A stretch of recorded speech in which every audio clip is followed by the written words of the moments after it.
So we have reports coming out that the Make America Healthy Again report, this landmark report that we were all promised, has all these AI hallucinations, these reports, citations to things that never happened. Interestingly, recently, Secretary Kennedy stated to lawmakers, we are very, very aggressively implementing AI. We brought very, very high quality caliber people from Silicon Valley, and that they were going to use AI to speed up clinical trials. Apparently, one way they can do that is by hallucinating evidence. Yeah.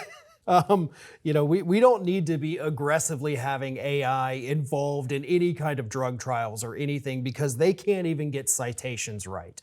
And that's what these AI experts have told us about this MAHA report. They look at the links, the studies that are cited, and they've noticed what they're calling, I believe maybe pronounced oocytes, but it's OAI sites. And what those are clear indications that the AI could not find a particular citation. They couldn't back something up. So what it does is it creates them. It basically works on the assumption that the prompt knows what it's talking about, or the author directing it knew what they were talking about. So it backs it up with this hallucination, as you say, that doesn't exist, but it's based on the assumption that this person knows what they're trying to say. So it is a weird thing that does happen with AI. We've seen it with lawyers. Lawyers get busted using AI to write briefs because the AI is citing cases that never existed. So that is one of the massive, massive flaws of AI today, is trying to create fake things to justify whatever the prompt is.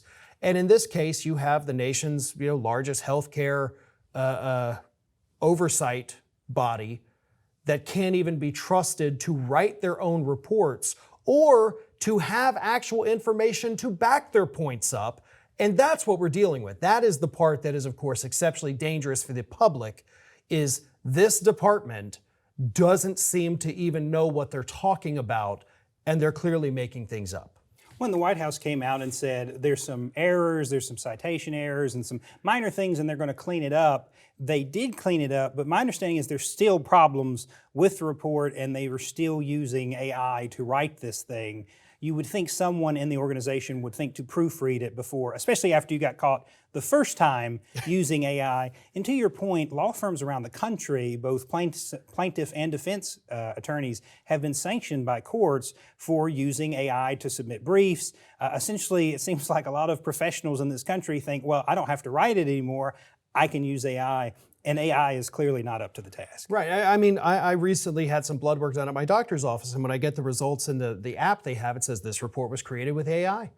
It's like, okay, well, no, this is kind of the thing I really want a human being to look at, my blood test results and explain to me what's happening. So it is really across the board, and that is very unfortunate because AI is not where it needs to be yet to be able to do these functions. And yeah, the courts are taking care of the lawyers that are doing it. That's great.